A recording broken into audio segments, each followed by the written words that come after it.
Hello everyone, नमस्कार। आज 22 जनवरी है। 22 जनवरी 2024 अयोध्या में श्री राम की प्राण प्रतिष्ठा है। पूरा भारत आज राममय है। पूरे भारत में दिवाली का उत्सव है।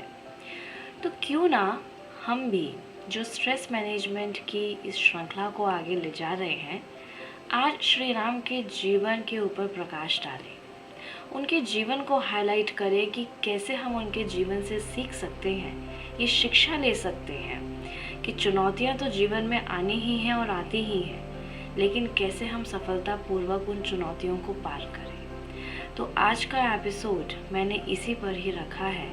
मैं समझती हूँ आज का एपिसोड सुनकर आप अपने बच्चों को, अपने आसपास किसी को भी ज़रूर सुनाएं। जितना आप शेयर कर सकते हैं ज़रूर करें, क्योंकि ये एपिसोड आपको ज़रूर पसंद आएगा। तो चलिए बचपन से देखें तो उनको बहुत गंभीर, धैर्यवत और सौम्य दिखाया है। जीवन में बहुत सी बातें हमारे लिए इसलिए प्रॉब्लमेटिक बन जाती हैं क्योंकि हम धैर्यवत नहीं होते हैं।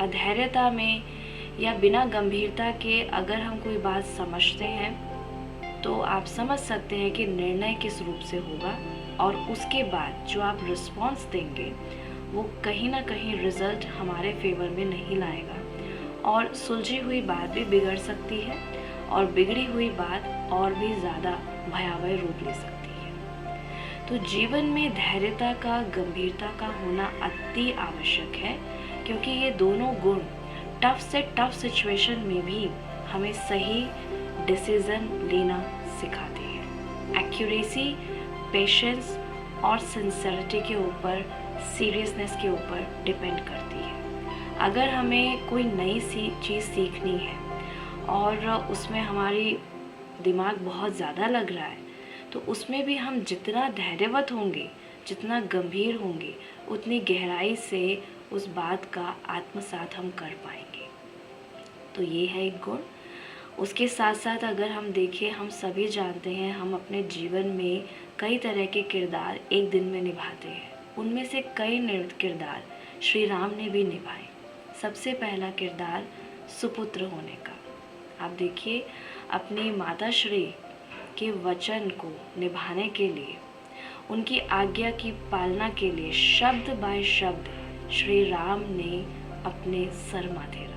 उनके पिता ने जो वचन दिया था, उस वचन की पालना में उन्होंने अपने पिता की मदद की। अब आप अपने आप को देखिए, हम अपने जीवन से उदाहरण ले लेते हैं। माँ कहती है बेटा ये काम कर दो, क्योंकि वो मार्केट नहीं जा पा रही, लेकिन बच्चा जो है मोबाइल में बिजी है। माँ बच्चों को कहती है कॉलेज जा रहे हो, ऑफिस जा रहे हो, शाम को आते आते ये ले आना। उसमें से कई बहुत ज़रूरी सामान भी होता है, लेकिन हम अपने काम में या अपने दोस्तों में इतना बिजी हो जाते हैं कि हम वो बात को भूल जाते हैं। मानती हूँ कई बार हम इतना बिजी होते हैं कि वो बात याद नहीं रहती, लेकिन आज्ञा की पालना का संस्कार इतना गहरा होता है कि हम कितने भी बिजी हों, वो बात जो पेरेंट्स ने कही, बड़ों ने कही, वो हम नहीं भूलते। इन बातों से इतना तो फर्क नहीं पड़ता है, लेकिन कहीं ना कहीं बड़ों की मानसिकता में एक बात आ जाती है कि शायद आगे जाकर ये आज्ञा की पालना नहीं करेंगे, और ये छोटी छोटी बातें स्ट्रेस देने का काम करती हैं, क्योंकि उस समय बड़ों का स्वभाव भी खराब हो सकता है। वो हम पर शाउट भी कर सकते हैं, या मानसिकता में कहीं ना कहीं उनकी बहुत सी बातें आती है कि बच्चा हमारा कहना क्यों नहीं मानता। जीवन में कई बार स्ट्रेस आज्ञा की कमी के कारण भी होता है, क्योंकि कई बार बहुत बड़ी परिस्थितियां आती हैं, उसमें बड़े अपने अनुभव से हमें कई आज्ञा देते हैं, लेकिन उन आज्ञा की अगर हम पालना नहीं करते हैं तो परिस्थिति से बाहर निकलने के बजाय हम उसके अंदर और चले जाते हैं।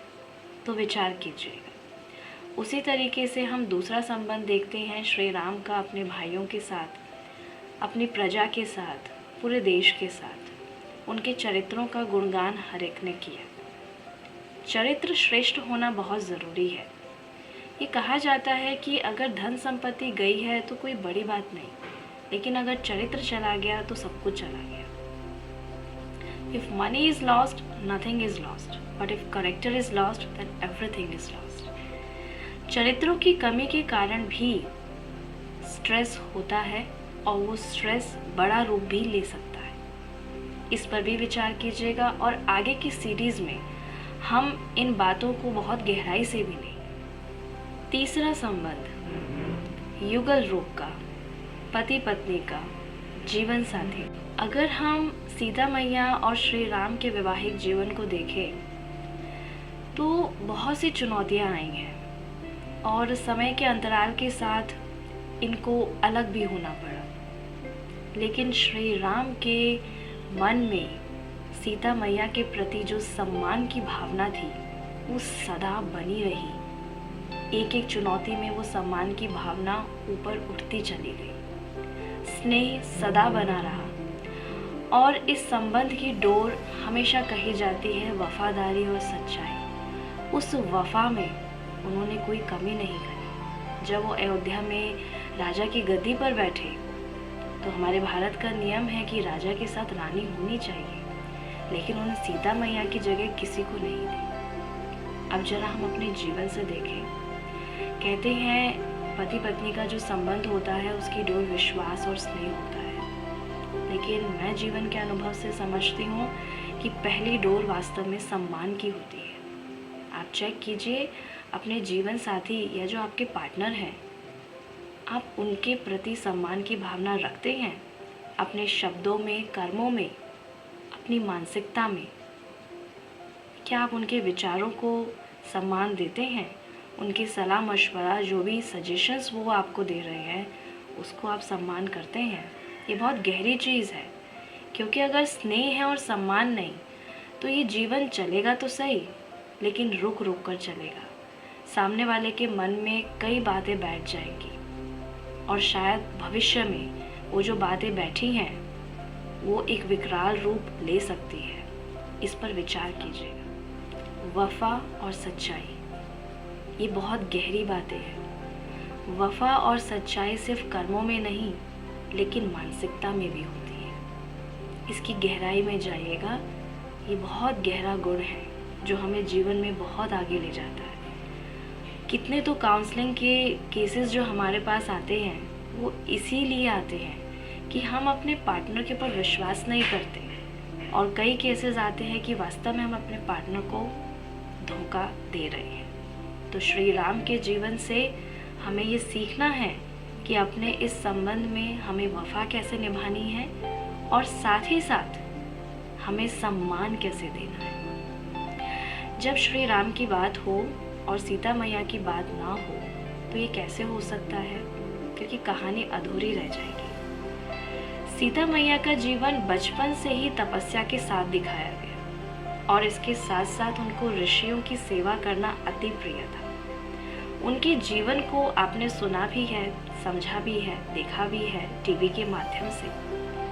आप देखिए चुनौतियाँ कितनी उनके जीवन में आई हैं, लेकिन वो अपना रास्ता निकालती चली गई, ना रुकी ना थकी, कंप्लेन भी नहीं की। समय ने जो उनके सामने रखा उसी को ही उन्होंने स्वीकार करके अपने जीवन को आगे बढ़ाया। हम अपने आप को देखें, चुनौतियां हमारे सामने भी बहुत बड़ी आती हैं, लेकिन कहीं ना कहीं हमारा समय कंप्लेन करने में जाता है।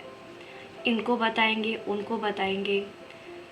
समाधान की जगह हम कुछ और ही देखना चाहते हैं, सिर्फ अपने मन को हल्का करना चाहते हैं, लेकिन समाधान को देखने में कहीं ना कहीं कमी रह जाती है। दूसरा गुण, सीता मैया जहाँ भी गई उन्होंने अपने स्वभाव, संस्कार और व्यवहार से सबके दिल में जगह बनाई। यहाँ तक कि जब वो रावण की शोक वाटिका में थी तो रावण ने उनके लिए पहरेदार रखे हुए थे।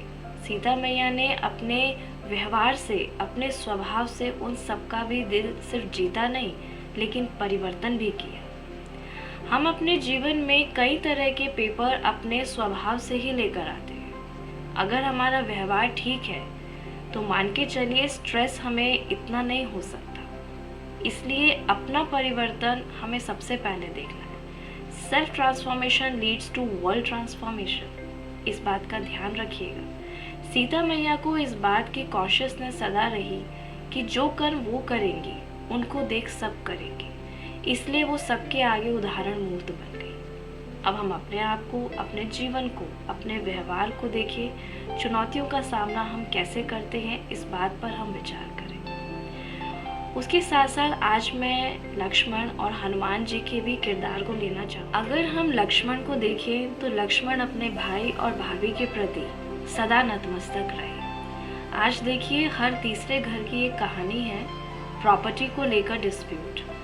वो भाई जो बचपन से साथ रहे, एक दूसरे का साथ दिया, लेकिन आज एक छोटी सी प्रॉपर्टी के कारण अपने व्यवहार को, अपने चरित्र को गिरा दिया। विचार कीजिएगा इसके ऊपर। सभी जानते हैं खाली हाथ आए थे और खाली हाथ जाना है। क्या प्रॉपर्टी का ये टुकड़ा अपने साथ लेकर जाना है? लेकिन छोटा सा घर में डिस्प्यूट होता है, लेकिन उसकी ईको कई जनरेशन तक रह जाती है।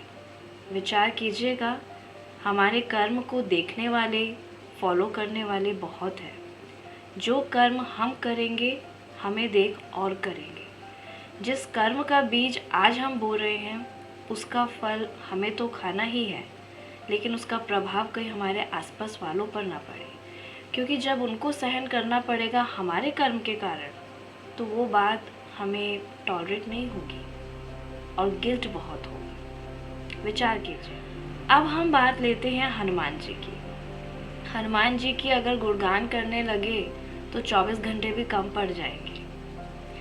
हनुमान जी को अगर हम देखें तो उनकी स्थिति हमेशा, जैसा उनका नाम है पवन सुत हनुमान, बहुत हल्की दिखाई है। मानव मानसिकता से कितने भी बड़े बड़े पेपर उनके सामने आए, कोई भी बात उनको कही हो कि संजीवनी बूटी लेकर आओ, समुद्र को लागो, लेकिन यहाँ से स्थिति बहुत लाइट थी, बातों को बिठाते नहीं थे, और जो श्री राम ने कहा वो उन्होंने सर माथे रखा। माना एक बल एक भरोसा था। तो देखिए कैसे समुद्र को भी लांघा और संजीवनी बूटी भी लेकर आए।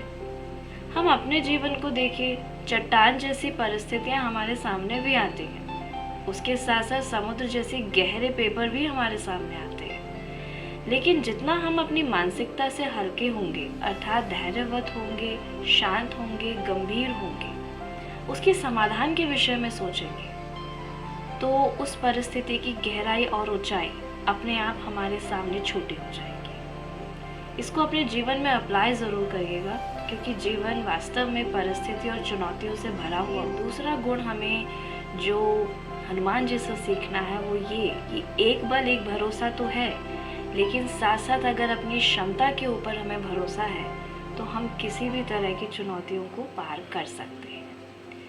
आशा करती हूँ आज का एपिसोड आपको पसंद आया हो।